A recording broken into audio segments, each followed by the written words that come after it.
Just waiting for you, as usual. Yeah, but you didn't say, hey, it's 2:30. Last week you got so frightened when I almost You punched were you in the aggressive nose. last week. It was. Go live! You've had a lot of coffee today. I have a lot of coffee. Does everybody know how to counteract the effects of too much coffee? We have ideas. Too much whiskey. Yeah. Welcome to Friday Too Much Whiskey Subs Live. Here we are. Yeah. Hi, everybody. Larry's here. Bender's here. The gang showing up. Mm-hmm. Slow and steady. Yeah. Wins the race. What are we doing today? We're going to drink some whiskey. We have spent time complaining, reconciling with finished whiskeys. Still not sure it's a good idea overall. But lately, in a form of finishing, the second maturation thing has come into view.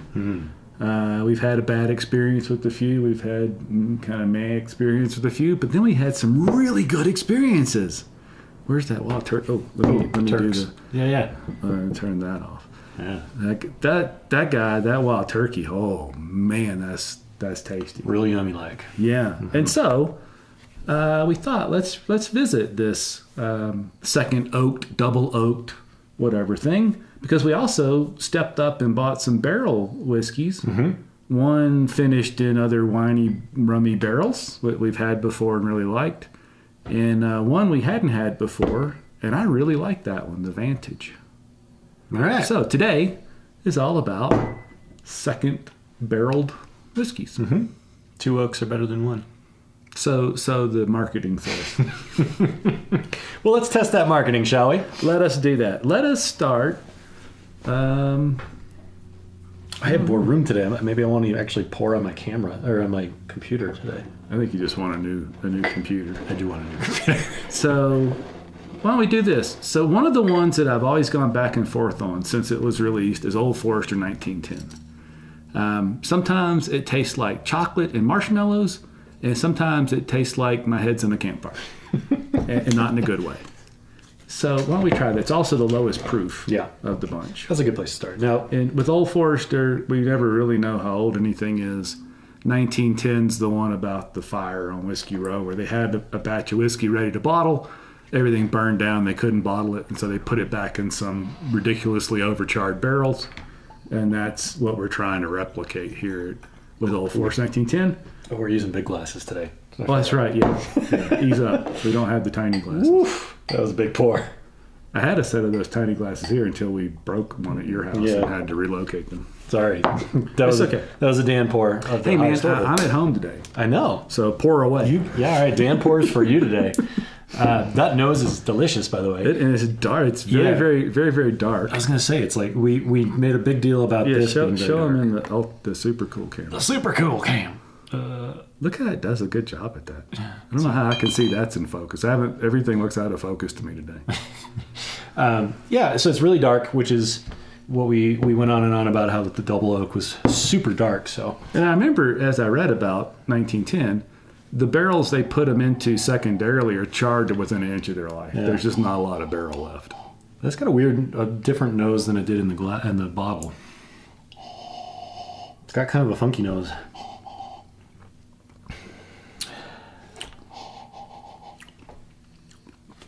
Today I'm in the pro camp for that.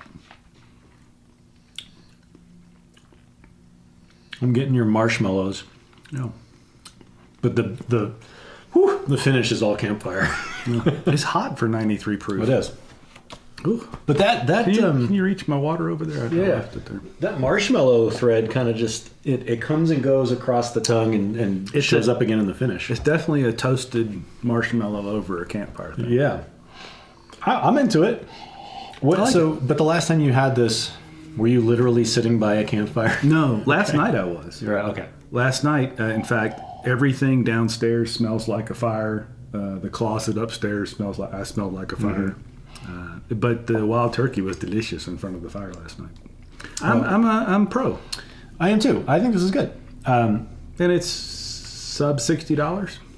Do you think as the bottle stays open or as this opens up, do you lose some of the subtler flavors like that marshmallow? I don't remember. It's been, as you can tell, that's the old original label. So I've had that bottle for a couple of years. But I do know that other than 1920, which is delicious from opening to finish. Yeah. All the other Old Foresters, I go back and forth on Same. a lot. Well, So I think this was one of those where I think I've had 2 of these, and the whole time I was like, "Yep, that's good." Nah, all the way back till it was done. I love the 1920. I full on don't like the rye, and the nose shares some of that rye nose to me, like that plasticiness. Most of the Old Forester whiskeys have a hint of that. Yeah. Plastic binder kind of thing. It's not. I mean, it's not a flavor. It's just a. Hey, Eric. Hi, Eric. Bye, Eric. It's not on the tongue. It's just the nose. Whereas with the rye, it's like sucking on a Trapper Keeper, right? Like I've got a barrel proof rye over there. We haven't opened. I wonder if it's any better. Could be. I don't think I've had the barrel proof. I haven't either. That's one of those decision bottles that I paid $85 for. That's worth $300. Let's leave it to our faithful audience. Yeah, not today. I'm pro this as well. We do need a dump glass, by the way. Oh, yes. Just grab that one right here. Oh, you make me get. Well, if I get up with this T-shirt on, my pants don't stay up. This is like a used glass. Yeah, that's the one I drink. Well, then go around to the cabinet right there on the other side of the. Oh, I could have grabbed one from over here. Here you go. We'll have a fancy dump glass. Here you go. I got it. Oh, you got fancy dump glass? Yeah. Oh, we're gonna be fancy today. It's fancy dump glass day. Is it my dump glass? It's your turn. Yeah. Yeah. All right. Fancy dump glass. I get fancy dump glass. All right. Oh, okay. Good. That's a good start. That is. I like this. I would buy a bottle. What does this cost? Less than 60, I think. 55 or 60. Mm-hmm. Good. I'm into it. Yeah. All right. Should we go up the proof scale? Yes, and that would lead us to the Wild Turkey. Darn. Much lighter color, by the way. Much lighter color. Remember that Wild Turkey is 8 to 14-year-old lovely Wild Turkey bourbons that then spend some time in some heavily toasted barrels. Mm-hmm. I know I say it every time, but this thing is awesome. It's so heavy. I have another one if you want one. It's like you know how like fidget spinners were a thing for a while. It's like this. This is my fidget spinner. Give me pour cam. Yeah. Give me a beat. All right. I will try not to Dan pour this since it's an expensive bottle. Oh, there we go. I gave you a heavier pour than me, so that works out. So yeah, much lighter color. Oh, good nose. Oh, I like that cork. Such a That's dork. like a pastry. I'm a cork dork. That's like a fine pastry. It is. Yeah. It's bready and cinnamony. And Yeah, like a vanilla ho-ho or a and- ding-dong. No.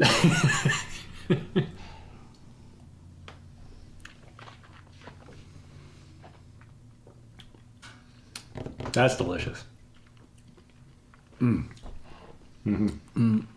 So this is double oak too? Yeah.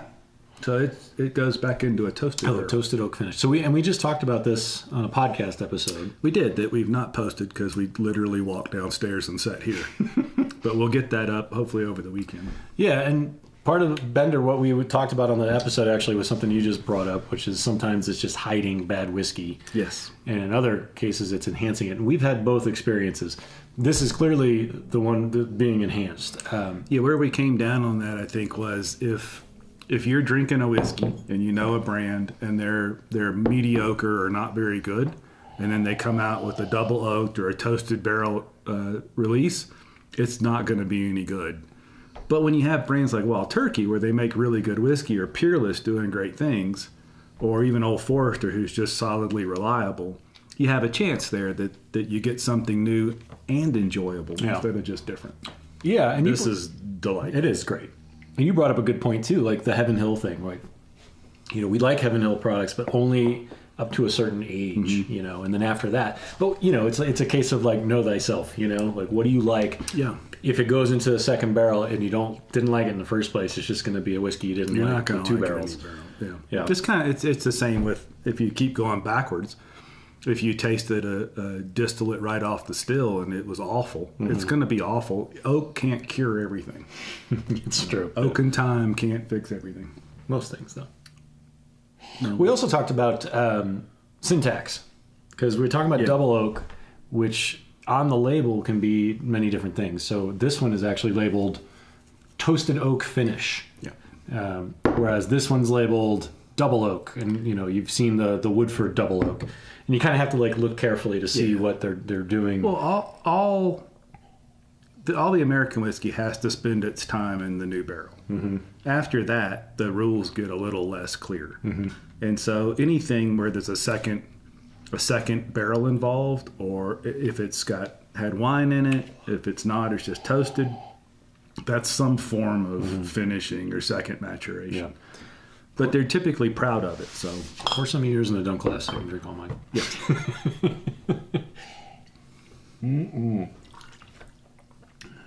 I'll even give you a little bloop.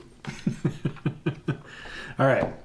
So that's delicious. And, again, I qualify that we are both Wild Turkey dorks. Complete homers. So take that for what you will. Again, it's the same thing. If you don't like the Wild Turkey to begin with. If you don't like Wild Turkey, you probably won't like it. Yeah.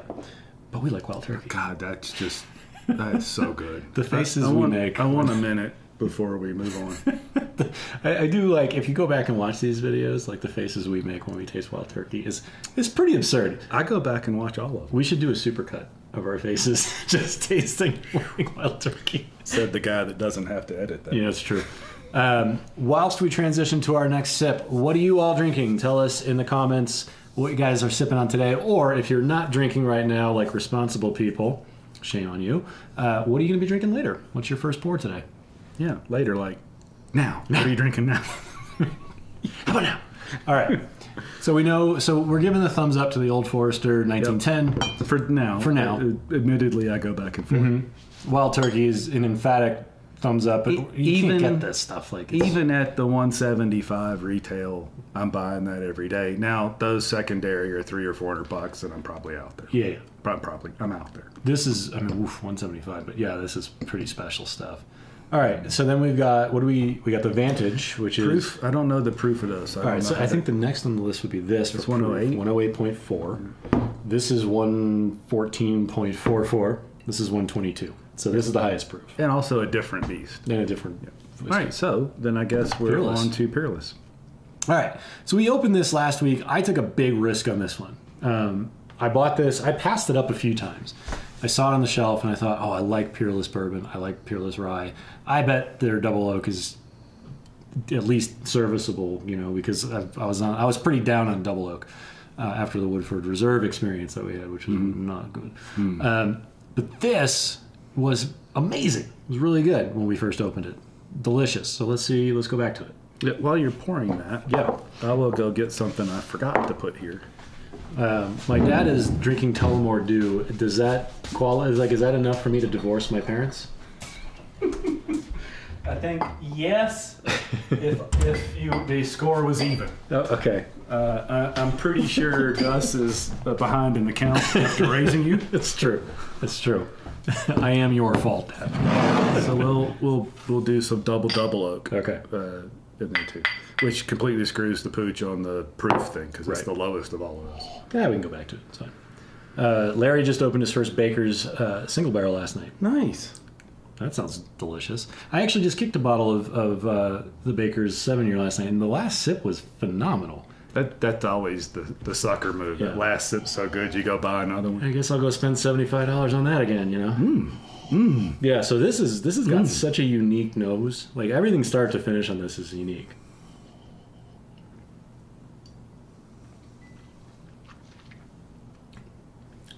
It's just big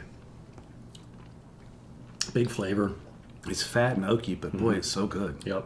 Because that blast of oak, it gets supported by it's like you've made cinnamon rolls, and you got them all nice and buttery and gooey and cinnamony and sugary, and then you just before you put them in the oven, that kind of pinch of dough, it's fabulous.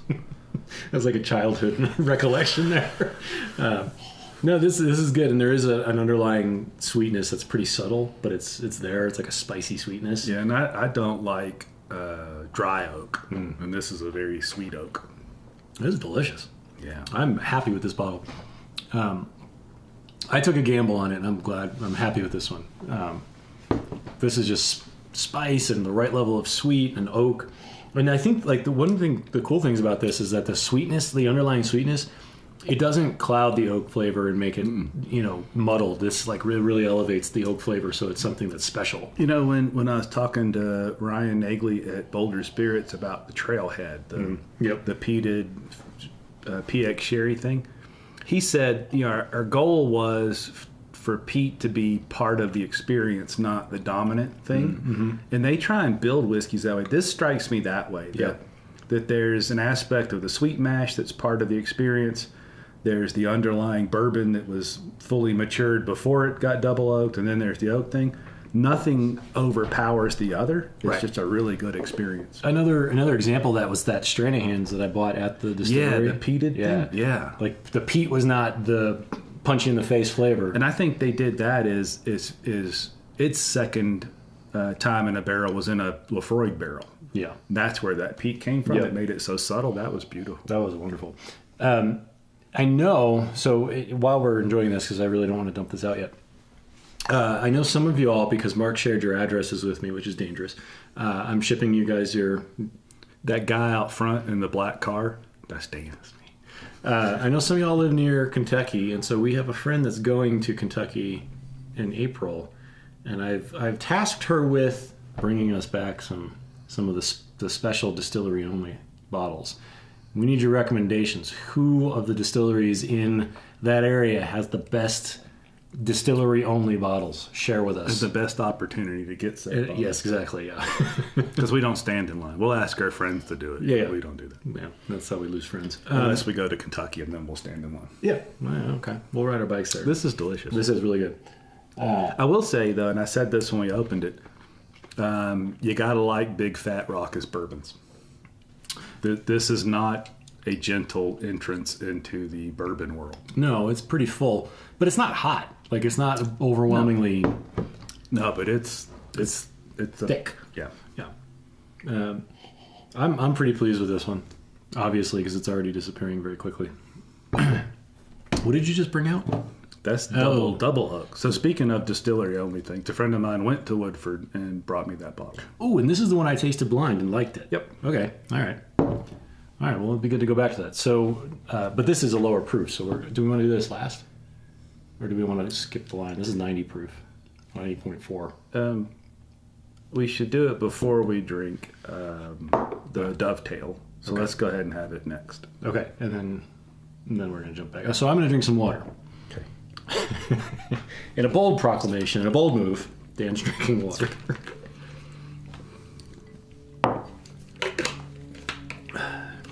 That's right, you're not driving. You can put on your cologne. I'm not. I can wear my signature scent. Eau de Bourbon. We're going to have a freaking awesome dumb glass today. Yeah. I think we missed a career as whiskey blenders. We really did. And I will say again, I really love this glass. It makes me want to like point at people with my glass. I keep thinking that's a hint that I should buy you some of those for Christmas. What? All right, so we're doing... So we had our whiskey night this past weekend. We bought 2 bottles of barrel. We got the Dovetail, which is finished in rum, port, and Dunn Vineyards Cabernet barrels. We'll drink that later. And then this one, which I had actually never heard of until I saw it on the shelf, which is Barrel Advantage, a blend of straight bourbon whiskeys finished in Mizunara French and toasted American oak. And those straight bourbons? Straight bourbons. Are from Indiana, MGP, Tennessee, Nickel, and Kentucky, who knows? Probably Barton. Mm-hmm. And clearly this was the very popular bottle at the Whiskey Night. Give me your glass. Let's get some pour cam going. Uh-oh, Angus's phone died, so he's got to go back and watch it later. All right, so we got the Vantage. And barrel, if you don't know, these are all kind of blended. They're all blended. But they're blends of straight whiskey. They are, and they're not blended with neutral spirits. Look, you even have some leftovers. Did Jacob get some extra? Yes, good. Jacob and Tanya.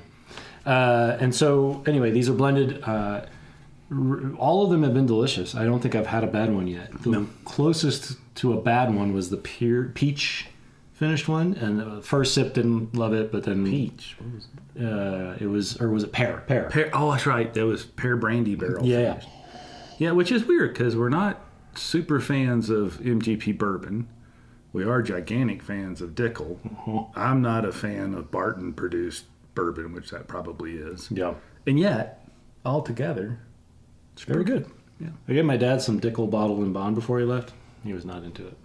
So now we know. That's okay. Mm-hmm. You sure he's your dad? Gus, is there anything you want to tell us? Because it's best to tell us on live stream.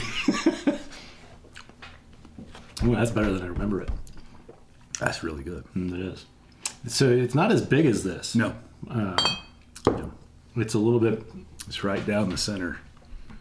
Yeah. Well, it's kind of what we always say about MGP bourbon. Mm-hmm. Right down the middle, not great lows, not great highs. Mm-hmm. Pretty consistent. It's good, though. Yeah. I'm not shocked we drank as much of it as we did. Yeah. But, And what did we pay for that? This was $80. Both of them were $80. Which is a little low. Yeah, they're usually $100. Yeah. Yeah. I'd buy that again for 80. Yeah, I would too. I was the only one, I think, who liked the Dovetail better, so I'm curious, which is also interesting because I usually hate anything finished in rum. So we'll see if my opinion has changed. I like the Dovetail. That bottle's not as good as the first one we had. No, that first one was really good. Yeah. But out of the two, I remember liking this one better, this Dovetail, but this Vantage is in second now that I'm drinking this. This is quite good. Yeah, it's good. It's unfortunate that there's that little bit left. I bet we could make it disappear entirely. We don't often kill bottles on Friday Sips Live. Well, You're not going anywhere. I know, but I do have to function. Nah. Why should today be different than any other day? Hey. That's what my dad just said. Hey. Oh. I'm just insulting everybody.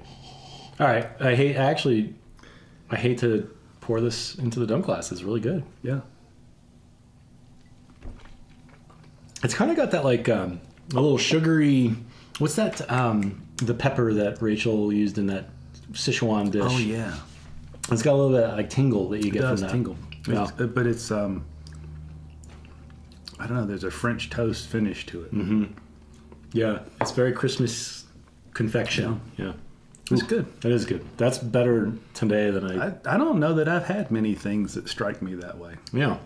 This is better today than I thought on Saturday. So put this on the awesome cam.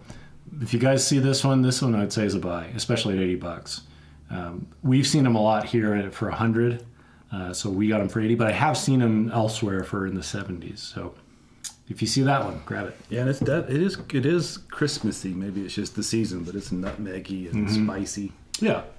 And I don't know that I could think of something. Those other ones, I can think of things that maybe were kind of similar. Mm-hmm. That's unique. All right, so we're not going to go to the other the barrel. We're gonna let's try the double oaked again and All see if it was a fluke that it didn't make us throw up. So this spicier in character than double oaked. This double oaked. Okay. Double oaked. So here, give us a double. double oaked. Where'd you get? You got this as a gift. Sure, and he got it at the distillery. Okay, so this is you're not going to find this on the shelf. I don't think so, but I don't know. I'm not a big. That's the thing. Kind of like we were talking about. If you liked the whiskey before, I've always been sort of middle of the road. No big fan. Don't hate it of Woodford. Mm-hmm. It just has always struck me as kind of a. It's okay. The double oaked bottle of Woodford turned me off completely. Awful to Woodford in general. Awful. I had nothing against Woodford until then. Yeah. That wasn't Cream of Kentucky awful, but it was trying to catch up real bad. Nothing's Cream of Kentucky awful. But okay, so to go back to the story here, Mark fooled me. So we did our blind shelf. I didn't fool you. It was such a horrid experience before. I couldn't do it myself because I had it. Yeah. But so I did guess double oaked. You did, yeah. And I wanted an honest take on it because I thought it was okay. Yeah. Actually, I hadn't opened it yet. I don't remember. Anyway, I wanted an honest take on it, and the best way to do that is to lie to your friends. Yeah. Look, that's going in your glass, your dump glass. So I know. Be careful. I keep pouring too much. But no, anyway. So the blind shelf you throw down. I should get a big glass like this, and you just pour the whole bottle. I'll be sleeping here tonight. All right. So the blind shelf you throw down. If you haven't watched it, go to our YouTube channel. Really fun. We open bottles, or we swap samples. That's right. Unmarked, so that we each have to guess what it is. Off of our own shelves. Yep. You Hence get the blind shelfie throwdown. Correct, and you get a point for guessing the style, the proof within 6 points, the distillery, and the whole thing. 2 points if you get the whole thing. Total possible of 5. And I'm terrible at it, but I'm a super taster. Do we have to explain that too? Dan's wife bought these little strips, right, for our whiskey night. You put them in your mouth, and most people, it tastes bitter. Some people taste nothing. Some people, it just attacks them. It's so bad. Those people are super tasters. Dan believes himself to be a super taster. He's really just a drama queen. It's fun either way. I do not like this. I don't know if it's because I tasted these other ones before. This feels very simple. It is, and it's very thin. Mm-hmm. It's not the flavor is not bad. No, it's just disappointing that all there is the flavor. This is like the cliff notes of a double oak. This is oak. Like this is the summary of what double oak is. But compared to the double oak we had. Well, sure. This needs a Nobel Prize. This is drinkable for sure. It's not bad. Do you think we'll win the Nobel Prize in whiskey drinking? I mean, I could draw one for you in crayon right now. It's about the best I think we're ever going to do. I don't dislike it exactly. I guess I'll renege on what I said. I don't dislike it, but when you consider it something like this, or the Wild Turkey or the Old Forester, this just doesn't have enough going on. It's got kind of a magic marker thing on the nose. And I'll take the blame for this because we should have had that first. We should. I think it would be a slightly different story if we had it first, but it's still a thin, not an exciting expression of whiskey. But there's nothing bad. There's nothing about offensive about it at all. No. The flavor is good. Like the Woodford Double Oaked was actively gross. Like it just was not good. This is pretty good. This drinks. It's 90.4 proof. It's the standard Woodford proof, but this drinks like it's 65 proof. Can you drink all of that, please? Nope. Damn it. And when you're not looking, I'm going to open the bottle and pour some more. That's not true. I've still got a lot in my glass, so that's all going in. It's up to you. You could drink it. I'm going to drink it either way. At least you drink less of it in there. Well, and again, it's not bad. It's just not. It just can't stand up to the other ones. Even at the. It's just not a good. It should be way more. Yeah, I agree. It's just not, especially because it's like an exclusive, like get it at the distillery thing. But now there are Woodford Double Oak fans that wait for double oak, and it's a thing. Really, that's their thing. It's kind of like being obsessed with MGP. Like people have a thing. They have. If you got a thing and it fits, get on it. Yeah, it's like furries or whatever, and those things are. Just don't engage with that. All right, so we have one bottle left. Yes. And this is completely the only reason I think we're drinking this today is because we have it. Well, and it represents part of the story and part of the story of second maturations or finishes or whatever you call it. Mm-hmm. This is the one that brought us back to that. We've gotten really turned off of the whole finished whiskey thing, particularly finished American whiskeys. And this is the one that we drank, gosh, it's got to be 2 years ago, 3 years ago?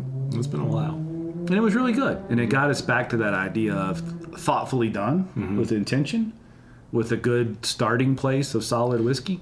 Finished whiskeys can be enjoyable. So do you know much about the barrel nomenclature, like Dovetail? Does that indicate that it's always finished in rum, port, and Cabernet? Dovetail have multiple releases. It's always the same 3 states whiskey, and always the same finishes. False. This is just Indiana. Or same 2. Sorry, 2. It's the same 2 every time. I just wanted to say false. That's fine. It was false. I had to be right at least once every episode. You're putting a shadow on me there, though. All right, let's pour this guy. So this was my favorite of the 2 bottles on Saturday, between this and the Vantage. I'm curious if that stands up to scrutiny today. And since this is our last glass, I'll pour a little heavier. Yeah, because we're not going to drink anymore after we turn the camera off. Doesn't sound like us. All right, so this is Barrel Dovetail. Are you sure? Pretty sure it sounds just like us. We paid $100 for the first bottle of this. Yeah, we did. We did because it was always 100 everywhere I saw it. Now it's down to 80, and I don't know if that's because now It's still at Hazel's. It's still $90 something. Really? Okay. All right. Oh, I guess I should drink. That's delightful. It is. It's a much sweeter It's nose. funny. I've said if you like the whiskey going in, then there's a chance that secondary finishes could be good. If you don't, you don't. I don't care for. I wouldn't spend $80 on the typical MGP whiskey, and yet this one finished is quite good. This is good. Like, this is really good. It's different than all of these, but Yeah, man, that's really it good. is good. And I was the only one that thought this was the better bottle. Well, I still like the Vantage better. Yeah, well, just because it's bigger, like a bigger mouthfeel. Well, it's not bigger. It's right down the center, but it's I don't know how to explain it. There's a lot going on in a very narrow band of my taste buds. With the Vantage. Yeah. Yeah. I know you guys can't see what I'm pointing. This is like candy. It Not is. sweet in a way, but it's got candy type, not baking spice stuff, but it's got candy type feeling and notes to it. Yeah. It's very good. like a high end dessert. You know? I remember the first one though. It was quite sweet, almost to the point that almost I could crunch the sugar crystals in it. I like that better than this one, but this is very good. Well, look, as a super taster. Tell me, Super Taster, what do we think? I think what this has over the Dovetail is a better, thicker, more present mouthfeel. This has just more complexity to it. There's more flavors overlapping and complementing each I other. don't think there's more. It's different, and that different happens to go really well together. Yeah. And if we're talking about that narrow band of things, the difference here is that this has got rum and whatever other wines and such in it, Cabernet. Port and Cabernet. Yeah. The rest of these, whatever extra comes on top of what the normal expression would be, is from other wood. Mm-hmm. And I think that makes it a little different because it's still wood that's giving it the flavor. Almost all the flavor of whiskey comes from or 70% of it comes from the wood. Mm-hmm. This branches off into these other things. What happens when there's a Cabernet barrel and a rum barrel? Yeah. This is just really. It's quite good. If you're going to buy a finished whiskey and you don't mind spending nearly $100, I don't think you'll ever be disappointed in that Dovetail. No, and Bender says he's never had barrel. Change that tonight. He said for sure. We got into barrels because they were for a while they were doing 14-year-old sourced Dickel. Yeah, and it was before there was a bunch of high age things out. In the last year or two, a lot of brands, Knob Creek, there's 12, 15, and 18-year-old Knob Creek out there. There's older everything's out there now. But before that, Barrel was one of the few places you could go and get older Dickel stocks, get older Barton stocks and that kind of stuff. So, I question whether Barrel's worth it. If I can have a Knob Creek 12 for 60, why am I doing that? But again, thoughtfully done with intention, picking some things and putting them together and doing some finished stuff. It's very nice. And I will say consistency counts for a lot. Sure. I mean, every bottle of Barrel we've had. They don't mess up. Yeah, it's been great. I will change the tone by saying the following words just to see what Mark's reaction is, which is Sweetens Cove. No. Fuck. Tell us why. Because it's Dickel. And yeah, Nicole Austin's awesome.